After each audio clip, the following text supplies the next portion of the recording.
Welcome, नमस्कार, बहुत बहुत स्वागत है आपका प्रॉपर्टी गुरु में। आपके साथ मैं हूं विपिन भट्ट, लेकर हाजिर हैं एक बार फिर आपका मनपसंद शो प्रॉपर्टी गुरु, जहां पर हम देते हैं आपके सवालों के जवाब और इसी जरिए होती है देश के प्रॉपर्टी बाजार पर खुलकर बात। और आज भी यही सब कुछ होने जा रहा है, जिसके लिए हमारे साथ आज मौजूद हैं प्रॉप स्टोरी के को फाउंडर आशीष महाजन। तो आशीष जी, बहुत स्वागत है आपका एंड आई होप कि everything is all right and good. और उसी तरह हम ये भी उम्मीद करते हैं कि अब प्रॉपर्टी मार्केट में भी कुछ इसी तरह की हलचल होगी। हर बार की तरह हम आपसे शुरुआत उसी तरह से करना चाहेंगे कि अब आपको आगे चलते हुए, अब हम फेस्टिव सीजन में एंटर हो गए और हम जानते हैं कि हर साल फेस्टिव सीजन आता है तो प्रॉपर्टी मार्केट के लिए उसके थोड़े अलग मायने होते हैं। आपको क्या दिख रहा है? जी विपिन जी, मार्केट डेफिनेटली बेटर है बोथ रेजिडेंशियल एंड कमर्शियल के लिए, बिकॉज सेकेंड वेव के फैग एंड पे है। देयर आर टॉक, मतलब बातें हो रही हैं कि थर्ड वेव हो सकती है, लेकिन काफी ज्यादा वैक्सीनेशन का कवरेज भी हो चुका है और काफी सारे शहरों में तो कोरोना अभी देखने को नहीं मिल रहा है। तो आप किसी भी सैटरडे संडे को अगर कोई भी होम बायर हो, अगर वो किसी भी प्रोजेक्ट साइट पे, एक अच्छे बिल्डर के प्रोजेक्ट साइट पे जाएगा तो उसको भीड़ ही मिलेगी, क्योंकि काफी इंक्वायरीज काफी ज्यादा हैं और लोग घर लेना चाहते हैं। इनफैक्ट नेक्स्ट लेग जो कह सकते हैं आप सेक्टर के ग्रोथ की, नए लॉन्चेस से ही आएगी, क्योंकि पुराने चलते हुए प्रोजेक्ट्स में अवेलेबिलिटी, चॉइस ऑफ यूनिट्स वगैरह अब रह नहीं गए हैं। इनफैक्ट हमें लगा था कि इस महीने से कुछ नए बड़े लॉन्चेस आएंगे, जो जो हर शहर में एक दो लॉन्चेस का ही सुनने को मिल रहा है। उसका रीजन ये भी रहा है, लॉकडाउन के कारण अप्रूवल्स और रेरा अप्रूवल्स एक्सेट्रा डिले हो गए एंड प्रोजेक्ट प्लानिंग नहीं हो पाई। अदरवाइज आप किसी भी बिल्डर से बात करेंगे, जो लिस्टेड कंपनीज के रिजल्ट्स आप चेक करेंगे तो सेल्स काफी स्ट्रांग रह रही हैं। और अब वापस ऑफिसेज भी खुलने लग गए हैं, मुंबई में भी लोकल चालू हो जाएगी। तो ये सब जो है एक पॉजिटिव सेंटिमेंट की तरफ ही इंडिकेट कर रहा है। दूसरी तरफ इसका एक और पहलू जो कस्टमर्स को जानने की जरूरत है कि प्राइसेस कम होंगे, उसका वेट करने का मतलब नहीं रह गया है। पिछले पूरे साल काफी डील्स हुई, डेवलपर्स ने काफी अच्छे ऑफर्स के थ्रू अपनी इन्वेंट्रीज को निकाला। तो अब जो बचा है वो बहुत ही लास्ट यूनिट्स हैं रनिंग प्रोजेक्ट्स में, और जो नए प्रोजेक्ट्स हैं वो बिल्डर्स सेम या स्लाइटली हायर प्राइस पे ही निकाल पाएंगे, क्योंकि उनकी कॉस्ट भी बढ़ गई। तो यही है, मतलब मेरा जो असेसमेंट है मार्केट का इस समय, जो मैंने आपको बताया कि आउटलुक काफी पॉजिटिव है, पर ये आउटलुक को ड्राइव करने के लिए नए प्रोजेक्ट लॉन्चेस आना बहुत जरूरी है। जी, तो एक पॉजिटिव आउटलुक है, लोग निकल रहे हैं और हम देखते हैं कि जब भी फेस्टिव सीजन आते हैं डेवलपर्स की भी उन पर नजर होती है और ग्राहक भी उनकी तरफ देखते हैं कि क्या अच्छे ऑफर्स मिल रहे हैं कि उन्हें एक बेहतर घर मिल पाए। इसी तरीके से देखना होगा कि ये फेस्टिव सीजन कैसा जाता है। और हाँ, कोरोना की चाल पे भी एक नजर तो रहेगी। चलिए, तो सवाल जवाब के सिलसिले को शुरू करते हैं। हमारे पहले कॉलर हैं गुरुग्राम से जतिन साहब। सर, बहुत स्वागत है आपका। बताइए, क्या मदद कर सकते हैं हम आपकी? जी, मैं एक 3 BHK ढूंढ रहा हूँ गुड़गांव में, जो कि कम से कम 1400 से 1500 स्क्वायर फीट का कारपेट एरिया हो।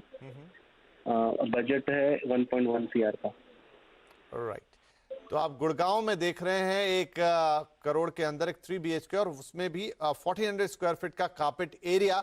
प्रॉपर लोकेलिटीज में शायद ये मुश्किल होगा, लेकिन क्या गुड़गांव के एक्सटेंशंस में, थोड़ा दूर दराज में ये पॉसिबल है? ये हम जानेंगे आशीष जी से। तो आशीष जी, 1 करोड़ का या 1 करोड़ 10 लाख का बजट है, लेकिन जो साइज है वो बड़ा चाहते हैं, 1400 स्क्वायर फीट के आसपास कारपेट चाहते हैं। क्या प्रॉपर गुड़गांव में इस प्राइस में किसी प्रोजेक्ट में इस तरह की इन्वेंट्री अवेलेबल है?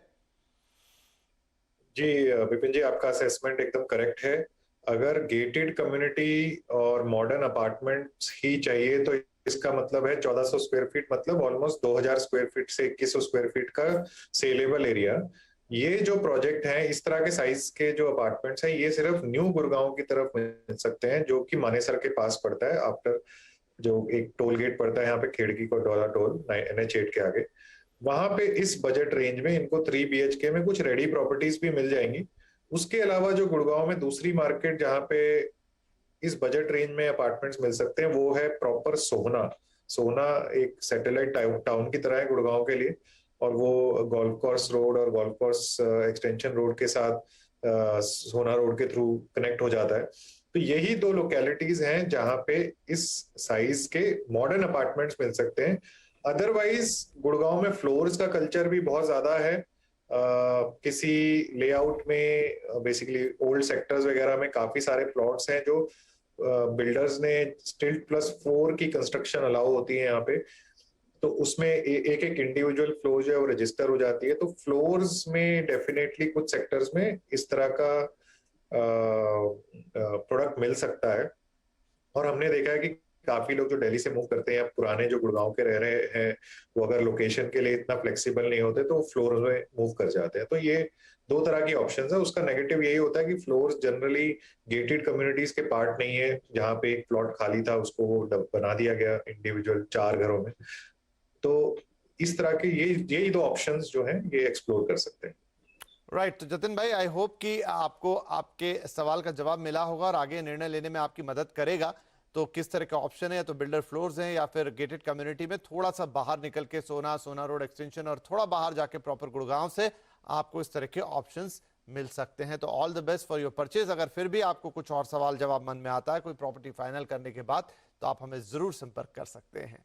चलिए हम आगे बढ़ते हैं। हमारे अगले कॉलर है अमित साहब, जो कि हमें दिल्ली से ही कॉल कर रहे हैं। अमित भाई, बहुत स्वागत है आपका। कैसे हैं आप एंड क्या पूछना चाहेंगे? विपिन जी नमस्कार। नमस्ते। विपिन जी, मेरा क्वेश्चन ये है कि ये दिल्ली एनसीआर में गाजियाबाद में एक कॉलोनी पड़ती है जी, टोनिका सिटी। ओके। इसका नाम भी चेंज करके इन्होंने दिल्ली सिग्नेचर सिटी करा है। ये यूपी एसआईडीसी की कॉलोनी है और मेरे ख्याल से 15-20 साल पुरानी है और दिल्ली के काफी नजदीक और काफी इंफ्रास्ट्रक्चर के मामले में ठीक ठाक कॉलोनी है।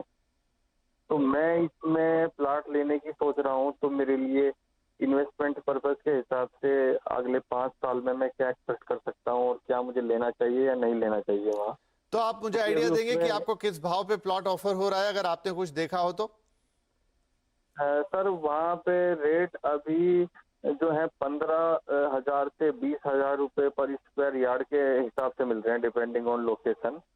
और एरिया जो है जी वहाँ पे मिनिमम 150 स्क्वायर मीटर के हैं।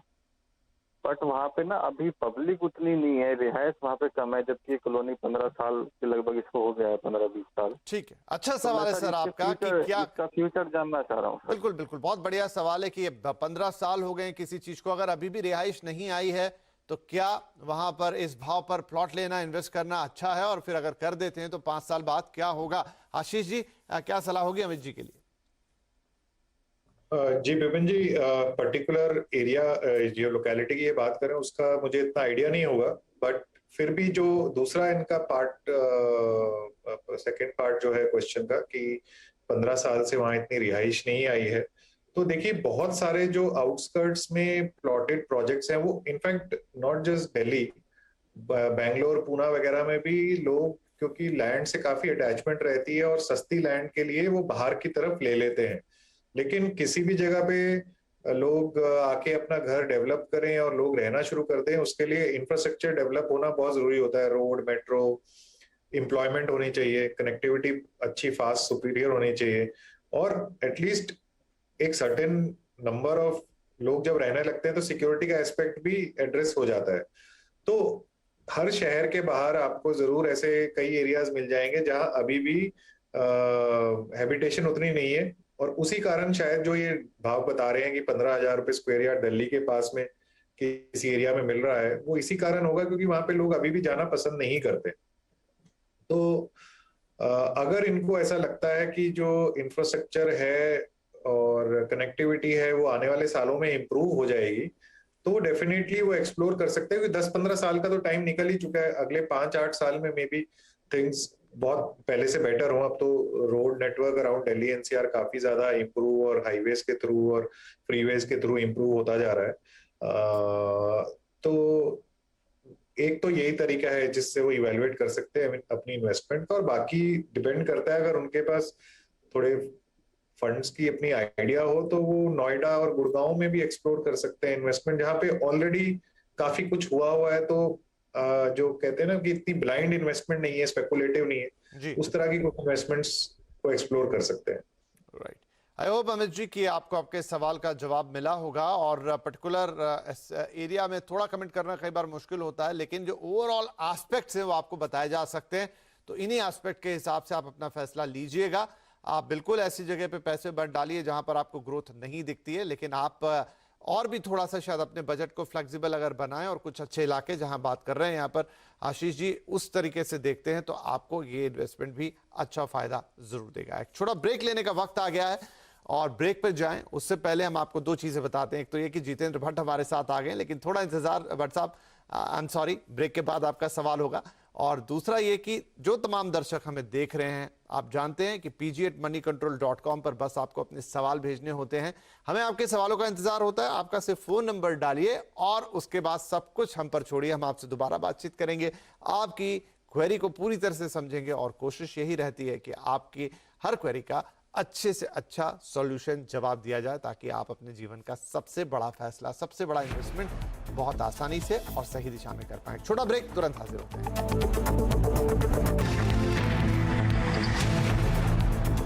Welcome back. आप देख रहे हैं प्रॉपर्टी गुरु और हम दे रहे हैं आपके सवालों के जवाब। आशीष जी हमारे साथ बने हुए हैं और जैसा हमने ब्रेक से पहले कहा था कि जितेंद्र भट्ट साहब हमारे साथ कॉल लाइन पर आ गए हैं। तो भट्ट साहब बहुत स्वागत है आपका। सॉरी थोड़ा इंतजार कराया आपको, लेकिन बताइए क्या सवाल है आपका। सर मेरा सवाल था कि मैं मुंबई में इन्वेस्टमेंट करना चाहता हूँ। मैंने एक दो लोकेशन देखे हैं, उसमें एक है A&O रियल्टी दहीसर ईस्ट में। ओके। तो सर मैं ये पूछना चाहता हूँ कि मेरा इन्वेस्टमेंट जो है वो पर्पस रेंटल इनकम के लिए है। तो इसका बजट है मेरा यानी 80 से 90 लाख रुपए। तो मैं कितना मुझे इंटरेस्ट ये भाड़ा मिल सकता है और क्या मैं आगे फ्यूचर के लिए उसमें बना रहूं और कैसा है ये? तो आपका ये जो A&E वाला आप बता रहे हैं ये 1 BHK है जहां तक मैं समझ पा रहा हूँ? जी हाँ। ठीक है जी, 80 से 90 लाख का बजट है और आप इस पे करवाना चाहते हैं एक अच्छा रेंटल। तो दहीसर का जो इलाका है आशीष भाई, वो कनेक्टिविटी और उन तमाम चीजों से ठीक ही है, मुंबई के मेन एरिया से लगा ही हुआ है।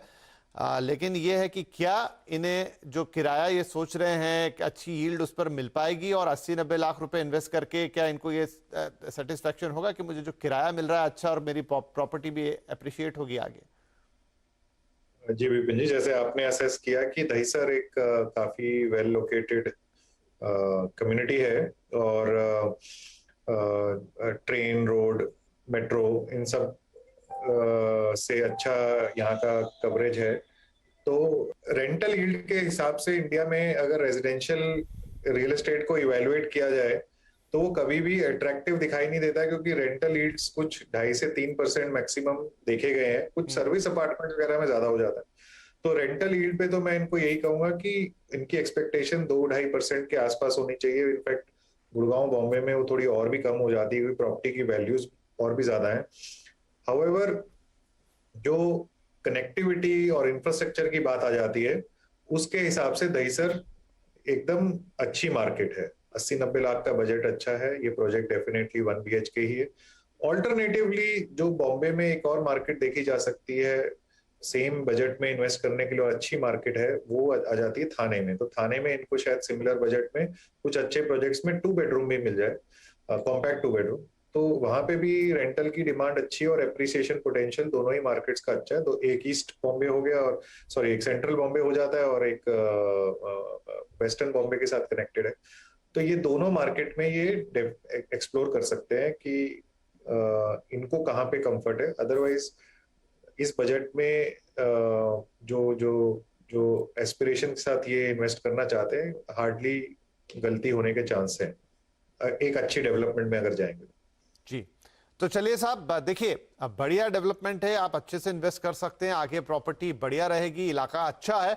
लेकिन जो रेंटल यील्ड वाला आपका था कि भाई मुझे कितना किराया मिलेगा, तो वो 2-2.5% से एक्सपेक्टेशन आप ज्यादा नहीं रखिए, क्योंकि पूरे हिंदुस्तान में यही कि as far as residential property is concern, आपके रेंटल यील्ड आप जितना पैसा या जितनी लागत उसमें लगाते हैं उसके मुकाबले उतना सेटिस्फैक्टरी दिखाई नहीं देता, उतना बेहतर दिखाई नहीं देता। हाँ, यही अगर कमर्शियल प्रॉपर्टी हो, शॉप हो, दुकान हो, वहां पे आपको बेहतर रेंटल यील्ड आते हुए दिखाई देते हैं। लेकिन एक घर में, एक रेजिडेंशियल प्रॉपर्टी में वो नीचे ही रहते हैं। हाँ, आगे चलते हुए आप इसे खुद रखना चाहें, इसमें खुद रहना चाहें, आगे इस पे अप्रिसिएशन कमाना चाहें, वो एक डिफरेंट बात है। इलाका अच्छा है, चीज़ें अच्छी, कनेक्टिविटी अच्छी है और एक अच्छे प्रोजेक्ट में आपको अच्छे रिटर्न आएंगे। लेकिन रेंटल यील्ड की बात है तो हाँ, वहाँ पर आपको शायद जिस तरह का आपके मन में विचार है उतना किराया नहीं मिल पाएगा, आपको संतोष करना पड़ेगा थोड़े कम से। चलिए, इसी के साथ हमारे अगले कॉलर नवीन शर्मा आ गए हैं हमारे साथ फोन लाइन पर। आप भी दिल्ली से बात कर रहे हैं। शर्मा जी, बहुत स्वागत है आपका, बताइए क्या मदद कर सकते हैं आपकी। हेलो नवीन जी, क्या आप सुन पा रहे हैं हमें? तो नवीन जी को दोबारा फोन लगाते हैं, लेकिन उस बीच पढ़ लेते हैं उनका सवाल हमारे पास है कि दिल्ली और फरीदाबाद सेक्टर में सेक्टर 45 में आप सर्वोम डेवलपर का एक होम प्रोजेक्ट देख रहे हैं। तो लीजिए, नवीन शर्मा जी हमारे साथ आ गए हैं। तो नवीन जी, स्वागत है आपका प्रॉपर्टी गुरु में, बताइए क्या होगा आपका सवाल और कैसे मदद कर सकते हैं हम आपकी। पहले तो मैं सभी CNBC के सभी दर्शकों का हार्दिक अभिनंदन, और मैं हमेशा प्रॉपर्टी गुरु के साथ उसका कभी भी मिस नहीं करता। मेरी क्वेरी अपने लिए पर्सनली थी सर कि हम लोग अभी दिल्ली में हैं और हम लोग फरीदाबाद को रीशिफ्ट होने के लिए, शिफ्टिंग के लिए प्लान कर रहे थे। तो हमने जो एक मतलब प्रोजेक्ट शॉर्टलिस्ट किया था वो था सेक्टर 45 में सर्वोम बिल्डर्स है, उनका श्री होम प्रोजेक्ट, क्योंकि एक अफोर्डेबल हाउसिंग में आता है। तो एक्चुअली जो हमारी बजट रेंज है वो उसके अकॉर्डिंगली मैच करता था। तो मेरी क्वेरी ये थी कि थोड़ा मुझे बिल्डर्स की बैकग्राउंड के बारे में और अगर प्रोजेक्ट के बारे में कुछ बताया जा सके कि कितना सेफ है, क्योंकि आजकल शायद डर भी लगता है बिल्डर के ट्रैक रिकॉर्ड को देखते हुए। जी, उसी का रिगार्डिंग था। ठीक है सर, तो आपके इस प्रोजेक्ट के बारे में जानने की कोशिश करते हैं। आशीष जी, कुछ कमेंट आप करना चाहेंगे जो पर्टिकुलर प्रोजेक्ट इन्होंने चुना है? देखिए, लोकेलिटी कनेक्टिविटी के हिसाब से काफी अच्छी है। मेन दिल्ली मथुरा रोड के पास में ही है, दिल्ली के पास हो जाती है, मेट्रो की कनेक्टिविटी भी है, साउथ दिल्ली ओखला वगैरह से भी कनेक्टेड है। और जैसे इन्होंने खुद ही बोला कि ये अफोर्डेबल हाउसिंग का प्रोजेक्ट है, तो जो हरियाणा में अफोर्डेबल हाउसिंग की पॉलिसी है उसके अंतर्गत ही होगा ये प्रोजेक्ट भी। और डेवलपर का बैकग्राउंड जो इन्होंने पूछा, तो डेवलपर का बैकग्राउंड जो हमारे को समझ आ रहा है कि उसका पास्ट ऐसे ट्रैक रिकॉर्ड इतना कुछ है नहीं। वो करंट 2 अफोर्डेबल हाउसिंग प्रोजेक्ट्स ही कर रहे हैं और दोनों ही वो फरीदाबाद में ही कर रहे हैं। शायद ये शायद एक ही प्रोजेक्ट है, उसमें 2 और 3 बेडरूम बना रहे हैं। तो अफोर्डेबल हाउसिंग में आना, स्पेशली आफ्टर रेरा, बहुत सारे डेवलपर जो इस बिजनेस में अब रह गए हैं या जब नए जो आ रहे हैं, वो अपना कैलकुलेटेड रिस्क लेके ही अंदर आ रहे हैं। तो थोड़ा इनको अपने आप एक स्टडी करना होगा, क्योंकि एक नया बिल्डर है, थोड़ा कंफर्ट इनको देखना होगा साइट पे कि किस तरह की प्रोजेक्ट कंस्ट्रक्शन चालू हो गई है, नहीं हो गई है, किस तरह की सेल्स वहां पे अचीव हुई होंगी। अदरवाइज बजट कैटेगरी वगैरह जो अफोर्डेबल हाउसिंग हरियाणा की है, उसमें तो काफी कुछ चीजें जो फिक्स्ड हैं, सरकार ने ही फिक्स करके रखी हैं in terms of price, in terms of timelines etcetera. और गुड़गांव में तो ये पॉलिसी बहुत सुपर हिट है इस समय, और काफी सारे लोग जो गुड़गांव में नहीं अफोर्ड कर पाते थे वो अब कर पा रहे हैं। और सिमिलरली ये प्रोजेक्ट भी वैसा ही है कि एक अच्छे कनेक्टेड एरिया में आपको 40-45 लाख का 3 बेडरूम मिल जा रहा है। इसमें भाव ऊपर नीचे का कुछ नहीं है, क्योंकि ये तो गवर्नमेंट के डिफाइंड रेट्स पे ही मिलते हैं जो प्रोजेक्ट्स हैं। इनफैक्ट जस्ट टू ऐड, अभी प्लॉट्स की भी एक स्कीम आ गई है, वो भी गवर्नमेंट अप्रूव्ड है, हरियाणा गवर्नमेंट अप्रूव्ड से दीनदयाल उपाध्याय स्कीम बोला जाता है। इनफैक्ट काफी सारे प्लॉट्स, छोटे साइज के प्लॉट्स इसके अंदर आते हैं, और वो अक्रॉस गुड़गांव में काफी प्रोजेक्ट ऐसे लॉन्च हो रहे हैं डिफरेंट मार्केट्स में। उनके प्राइसिंग थोड़े डिफरेंट है, हाउएवर प्लॉट का साइज छोटा रहता है। जी। तो ताकि ज्यादा से ज्यादा लोग एक अपना पहला घर या दूसरा घर ले सके, उस हिसाब से ये पॉलिसीज बनाई जा रही है। स्पेशली फर्स्ट होम बायर के ऊपर ही फोकस्ड है। ठीक है, ठीक है। तो चलिए, हम उम्मीद करते हैं काफी विस्तार से आपने इसका जवाब दिया, और ना सिर्फ इन्हें बल्कि और भी हमारे तमाम दर्शक जो इस वक्त कार्यक्रम देख रहे हैं उनको भी एक आइडिया लग गया है कि आपको कैसे आगे जाना, हरियाणा, NCR और इन तमाम इलाकों में और क्या नई स्कीम्स हैं जहां पर आप उनका फायदा उठा सकते हैं। छोटा ब्रेक लेंगे यहाँ पे। ब्रेक के बाद स्वप्निल गिरी फोन लाइन पर आ चुके हैं, थोड़ा इंतजार उनसे भी करवा लेते हैं। छोटा सा ही ब्रेक रहता है, ब्रेक के बाद तुरंत उनका सवाल और ढेर सारी बातचीत। छोड़ा वेलकम बैक। आप देख रहे हैं प्रॉपर्टी गुरु और हम कर रहे हैं ढेर सारी बातचीत रियल एस्टेट मार्केट के ऊपर। ब्रेक से पहले हमने टीज किया कि स्वप्निल गिरी साहब फोन लाइन पर हैं, लेकिन फिलहाल उनका फोन हुआ ड्रॉप और दोबारा नहीं लग रहा है। कोई बात नहीं, उनका मेल हम ले लेते हैं। आपने सवाल पूछा है कि पुणे के बाणेर इलाके में जारी प्रोजेक्ट्स की आपको जानकारी चाहिए। 85 लाख के बजट में आप 2 या मिल जाए तो 3 BHK फ्लैट लेना चाहते हैं, खुद के रहने के लिहाज से ही घर ढूंढ रहे हैं और आसपास का इंफ्रास्ट्रक्चर कैसा है, आगे क्या रहेगा, थोड़े और ऑप्शंस भी अगर बताएं तो और अच्छा हो सकता है। तो सर बाणेर में 85-90 लाख समझ लीजिए, उस बजट में 2 या 3 BHK देख रहे हैं, क्या ऑप्शंस होंगे इनके लिए अच्छे? जी विपिन जी, बानेर काफी प्रीमियम मार्केट्स में आता है पुणे की, वेस्ट पुणे में, और काफी होम बायर्स यहाँ पे फ्लैट्स चाहते हैं। तो 85 लाख बजट थोड़ा कम पड़ सकता है 3 बेडरूम के लिए, बट डेफिनेटली कई प्रोजेक्ट्स में 2 बेडरूम आ सकता है। तो VTP के प्रोजेक्ट्स हैं, सॉलिटेयर, CRR, सुप्रीम का प्रोजेक्ट है STR नाम से, कुंदन एस्पेसियो है, बानेर के साथ साथ बालेवाड़ी भी एक लोकेलिटी आती है, कुंदन एस्पेसियो है, कुनाल एस्पायरी है। ये 4-5-6 प्रोजेक्ट्स में ये इस बजट में शायद 2 बेडरूम ले पाएंगे। उसके अलावा अगर आसपास में थोड़े से और फ्लेक्सिबल हो तो बावदान की लोकेलिटी में कोयल गंगा के कुछ प्रोजेक्ट्स हैं, उनमें भी 2 बेडरूम मिल सकता है। डेफिनेटली बानेर के प्रोस्पेक्ट्स हमेशा बेटर अच्छे ही रहते हैं, क्योंकि ये हिंजेवाड़ी IT पार्क के आउटसाइड में पड़ता है और खुद का जो इंफ्रास्ट्रक्चर है, सोशल इंफ्रास्ट्रक्चर है, वो बहुत अच्छा है। चाहे मॉल्स, मार्केट्स, हॉस्पिटल्स, स्कूल्स, इन सब तरह की चीजें, फैसिलिटीज काफी अच्छी हैं यहाँ पे। थोड़ा सा अगर बानेर एनेक्स भी बोले जाता है एक एरिया को, जो महालुंगे वैसे बोलते हैं, वहाँ पे गोदरेज और VTP के भी कुछ प्रोजेक्ट्स हैं। वहाँ थोड़ी सी लेस प्राइस में इनको 3 बेडरूम भी मिल जाएगा, एज लॉन्ग एज वो फ्लेक्सिबल हो कि कुछ सालों के वेट कर सकते हैं। वहाँ का जो प्रोजेक्ट डेवलप होगा, साथ साथ एरिया भी डेवलप हो जाएगा। तो डेफिनेटली इनको इस तरह के कुछ टॉप डेवलपर्स के प्रोडक्ट्स अवेलेबल हो जाते हैं इस लोकेलिटी में। जी आशीष जी, तो चलिए हम उम्मीद करते हैं कि ये सलाह आपके काम आएगी और ये आपको बाणेर इलाका, जो कि जैसा बताया आशीष जी ने, काफी प्रॉस्पर इलाका है, काफी बेहतरीन इलाका है, सॉर्ट ऑफ इलाका है, वहां और उसके आसपास आपके लिए क्या ऑप्शंस हो सकते हैं आपके बजट में, ये आपके लिए मदद करेगा। तो बहुत बहुत शुक्रिया आशीष जी आपका, आप आए और आपने हमारे दर्शकों के साथ वक्त बिताया और उनके सवालों के जवाब दिए। हम आपसे विदा लें उससे पहले आपसे यही गुजारिश कि pg@moneycontrol.com पर आप अपने सवाल हमें भेजिए, बस फोन नंबर लिख दीजिए, बाकी हम पर छोड़ दीजिए। हम आपके हर सवाल का बेहतर से बेहतर जवाब ढूंढने की कोशिश करेंगे। हमारे एक्सपर्ट्स आपके सवालों के बेहतर से बेहतर रिजोल्यूशन देने की कोशिश करेंगे, ताकि आपको अपने जीवन का सबसे बड़ा फैसला लेने में मदद हो और आप सही फैसला ले पाए। इसी के साथ आपसे लेंगे इजाजत, लेकिन अगले हफ्ते फिर मुलाकात होगी। तब तक के लिए नमस्कार।